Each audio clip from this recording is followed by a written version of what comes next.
삶이 너무 조용히 무너질 때. 엄분자. 한국 땅에 발을 디딘 지 어느덧 15해가 흘렀다. 거울 속 내 얼굴을 들여다보면 한때 까맣게 빛나던 머리카락 사이로 은실 같은 새치가 한 올 두 올 자리를 잡고 있다.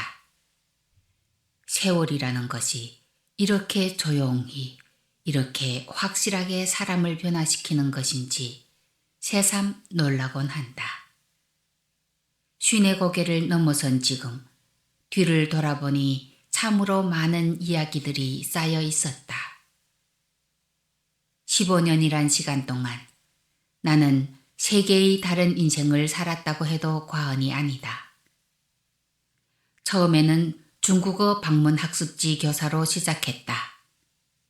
작은 탁자를 사이에 두고 아이들과 마주 앉아 서툰 발음으로 따라하는 그들을 바라보며 천천히, 아주 천천히 단어 하나하나를 새겨주던 그 시간들이 지금도 선명하다. 그 다음에는 친구 따라 강남 간다는 옛말처럼 중국어 관광통역사의 길로 들어섰다. 명동의 복잡한 거리와 동대문의 야시장, 제주도의 푸른 바다와 설악산의 단풍 속에서 관광객들과 함께 걸었던 그 모든 길들이 내 청춘의 발자국이었다. 그리고 지금 보험 설계사로 일한 지 벌써 10년째다. 시간이 이렇게 빨리 흘러가는 줄 몰랐다. 이 세 가지 일에는 하나의 공통점이 있다. 모두 사람과 사람이 직접 만나야 하는 일이라는 것이다. 매일매일 다양한 사람들과 눈을 마주치고 그들의 이야기에 귀를 기울이고 때로는 마음 깊은 곳의 이야기까지 나누게 된다. 보험이란 일은 단순히 계약서에 도장을 찍는 것으로 끝나지 않는다. 오히려 진짜 일은 그 이후부터 시작된다. 고객이 병원 침대에 누워 있을 때, 예기치 못한 사고로 다쳤을 때, 소중한 가족을 영원히 떠나보내야 할 때, 나는 그 모든 순간에 함께 있어야 한다. 때로는 위로의 말을 건네고, 때로는 복잡한 서류를 대신 작성해주고, 때로는 말없이 함께 눈물을 흘리기도 한다. 지난 10년 동안 나는 셀 수 없을 만큼 많은 사람들의 삶을 지켜봤다. 물론 기쁜 소식들도 있었다. 하지만 그보다 가슴을 저미는 아픈 사연들이 훨씬 많았다. 내 고객 대부분은 50, 60대의 중년들이다. 여자들은 좁은 식당 주방에서 뜨거운 열기와 씨름하고 남자들은 건설 현장의 먼지와 물류센터의 무거운 짐들과 하루하루를 버텨낸다. 나이도 나이거니와 쉴 틈 없이 몸을 혹사하다 보니 멀쩡한 곳이 없을 수밖에. 그래서 실손보험은 거의 필수가 되었고 암이나 뇌혈관, 심장질환 같은 무서운 병명으로 진단금을 받게 된 분들도 한둘이 아니다. 수천만 원이라는 큰 돈을 받은 분들도 있었다. 하지만 그 돈은 언제나 턱없이 부족했다. 병원비를 내고 밀린 월세를 갚고 당장의 생계비로 쓰고 나면 손에 남는 것은 거의 없었다. 그래서 제대로 치료받지 못한 채 아픈 몸을 이끌고 다시 차가운 현실 속으로 걸어나가야 하는 것이다. 그 많은 사람 중 한 사람, 60대의 한 남자의 쓸쓸한 인상이 고개 너머로 흘러가는 구름처럼 자주 떠오른다. 시간이 지날수록 더욱 선명해지는 그 얼굴. 지인의 소개로 그의 아내가 운영하는 작은 식당에서 처음 만났다. 그날은 늦가을이었다. 식당엔 구수한 된장국 냄새가 은은하게 배어 있었고 창가엔 낡은 레이스 커튼 사이로 오후 햇살이 금실처럼 스며들고 있었다. 말이 적었고 눈빛은 깊은 우물처럼 깊었다. 세월의 무게가 고스란히 담긴 그 눈동자. 보험 이야기가 나올 때마다 얼굴에 망설임이 물결처럼 스쳤다. 대장암 가족력이 있어서요. 보험료가 좀... 몇 번을 망설인 끝에 암 진단비 1,500만 원짜리 저렴한 종합보험에 사인했다.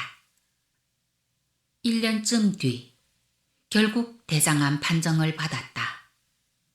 병문안을 갔을 때 병실은 적막했다.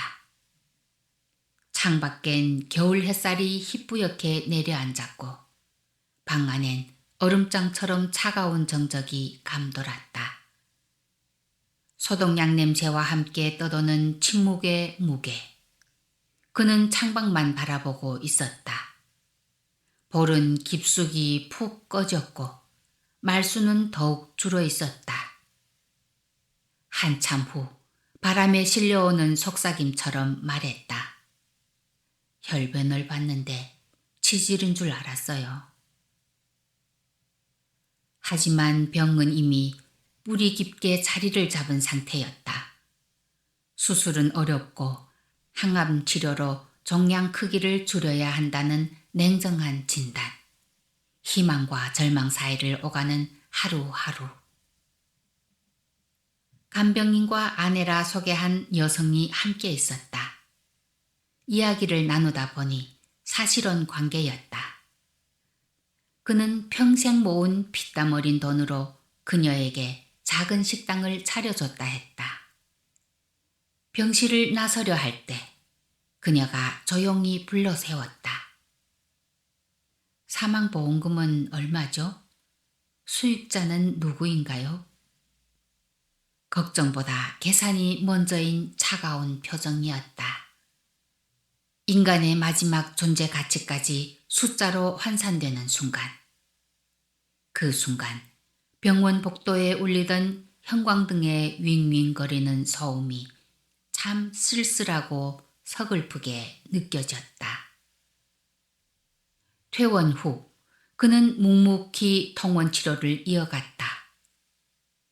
어느 추운 겨울날 SNS에 건설 현장에서 찍은 사진이 올라왔다. 콘크리트 먼지가 회오리 치는 삭막한 겨울 공사장. 그 무거운 철근을 짊어진 채 회색빛 작업복을 입고 서 있었다. 병든 몸으로 감당하기엔 너무 혹독한 현실. 이렇게 일하셔도 괜찮으세요? 묻자 그는 쓸쓸하게 웃었다. 살려면 어쩌겠어요. 삶과 죽음 사이에서 선택의 여지가 없는 그 담담함이 가슴을 먹먹하게 만들었다. 며칠 뒤 병원에 간다고 했고 나는 고민 끝에 힘내세요라는 문자를 보냈다. 얼마나 공허한 위로였을까. 얼마 후 허름한 중국집에 홀로 앉아 창밖을 바라보는 사진을 또 올렸다. 김이 식어가는 자장면, 홀로 앉은 그림자, 표정 없이 허공을 응시하는 쓸쓸한 눈빛. 마치 세상과 작별을 고하는 듯한 그 마지막 사진. 그 사진 이후 얼마 안 되는 실손보험료는 미납 상태였다가 끝내 실효되고 말았다. 전화를 해도 받지 않았고 문자를 보내도 메아리 없는 침묵만이 돌아왔다. 지인이 조심스럽게 말했다. 중국으로 돌아간 것 같아요. 그 보험은 아직도 실효 상태로 남아있다. 다른 질병 보장도 사망보험금도 남아있었고 해지했으면 환급금도 찾아갈 수 있었는데 그는 끝내 나타나지 않았다. 마치 겨울바람에 사라진 한 줄기 연기처럼. 가끔 그의 마지막 사진이 파도처럼 떠오른다. 창밖을 바라보던 그 외로운 뒷모습. 마치 올 줄 모르는 봄을 기다리는 앙상한 겨울 나뭇가지 같았다. 또 한 사람, 50대 중반의 남자. 중국에서 걸려온 한 통의 전화. 목소리에 담긴 불안과 절망. 비자 연장 문제로 잠시 머무는 동안 몸이 나빠졌다고 했다. 폐에 뭔가 있다고 큰 병원에 가보래요. 급히 귀국한 그는 더욱 마르고 창백해져 있었다. 마치 바람에 날릴 듯한 연약한 모습. 며칠 뒤 폐암이라는 잔혹한 판정이 내려졌다. 담담한 척 말했지만 말끝은 자주 끊겼고 앙상한 손이 떨리고 있었다. 입국한 지 6개월도 되지 않아 국민건강의료보험의 혜택은 먼 나라 이야기였다. 수술은 급했고 주머니는 텅 비어 있었다. 시간은 생명을 재촉하고 돈은 꿈처럼 멀었다. 자식은 중국에 있었지만 연락은 뜸했고 형제들도 각자 생계에 쫓겨 여유가 없었다. 그의 삶은 오래전부터 조용히 무너져 내리고 있었던 셈이다. 그 절망적인 상황에서 암 진단금 8천만 원이 나왔다. 마치 메마른 땅에 내린 단비처럼.